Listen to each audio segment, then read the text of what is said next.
Well, hello, Jerry Lawler. Hey, surprise, surprise, surprise. You know, I bet you thought you'd probably never see Jimmy Hart again. You know, I bet you thought that Jimmy Hart was probably sitting at home crying his eyes out about the little scheme that you and Eddie Mullen cooked up to get rid of Jimmy Hart.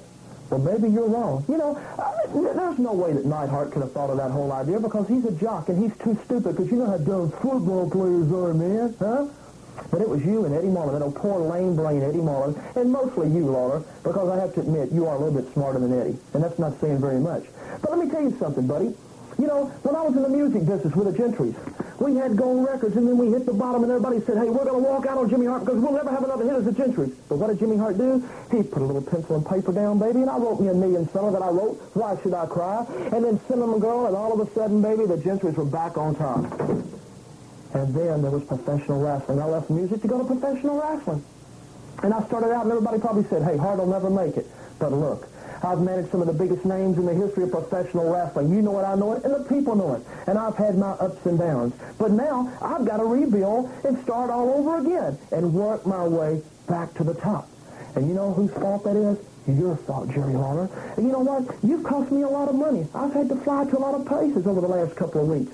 You know, I've been to Chicago. I've been to Kansas City, Missouri, New York City, San Juan, Puerto Rico. You like my tan king? Because I spent a little time in San Juan listening to the people. But then all of a sudden, baby, I went to Atlanta, Georgia. And you know, in Atlanta, Georgia, I found something special down there. The biggest professional athlete I've ever seen in my life. The biggest wrestler I've ever seen in my life. And also, man, somebody that's an international star. And I realized something else, baby. That money talks and BS walks. And you know what I've got in here? I've got quite a bit of money. Let me tell you something, King. If it's the last thing that Jimmy Hart does, I will stand in the ring in the Coliseum of Memphis, Tennessee over your lame body, and I will say it's the greatest day of my life. Because you see, Jim Croce wrote a little song one time. You know what it said? It says, you don't tug on Superman's cape. You don't spit in the wind. You don't pull the mask off the Long Ranger, and you don't mess around with Jim. Hope you like this little interview. Jerry? Wait a minute, don't... Jimmy Hart's back again. Don't get upset. Don't get down. Don't get worried about the King, Lance. Yeah. Believe me. Now, we heard a lot of talking. We saw two big mouths running there. But are you upset? Are you scared? I'm upset. Well, you shouldn't be. You're not even going to be in the ring with him. I'm the one that's going to be in the ring with him, Lance. And I'm not upset. You know, I'm really glad that I saw that interview because, you know... I had a lot of things that I could have said about King Kong Bundy, but I thought that he was a fan favorite, and I thought that he was going to abide by all the rules. I thought it was going to be a clean, scientific match, so I was going to go easy on him.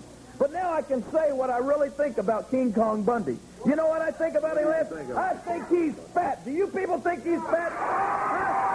How fat is King Kong Bundy? You know, I want to tell you how fat he is. King Kong Bundy is so fat, I'll never forget the days he was born. March 17th, 18th, and 19th. He was fat. He was a fat baby. Let me tell you about King Kong Bundy.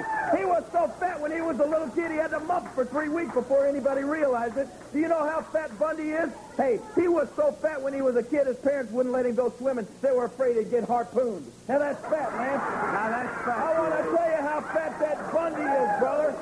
He couldn't go swimming, but the beach was his favorite place. You know why? People used to pay him to sit in the shade. That's how fat King Kong Bundy is. I want to tell you, he's fat. He gets fan mail from elephants. Let me tell you something, Bundy. I know how to beat you. I knock you down, and you're so fat you rock yourself to sleep trying to get up. Let me tell you something, Bundy. You come to Memphis, you bring Jimmy Hart, because Monday night, brother, I'm ready, and I'm going to leave you a big, fat grease spot right in the middle of that Memphis ring.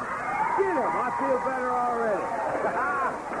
Let me tell you, that's fat, and this man's got his head right on right. We saw it when it got screwed on about 3 weeks ago, and King Kong Bundy bring it in. Here's a guy that's looking for you. We're going to be back in just a moment.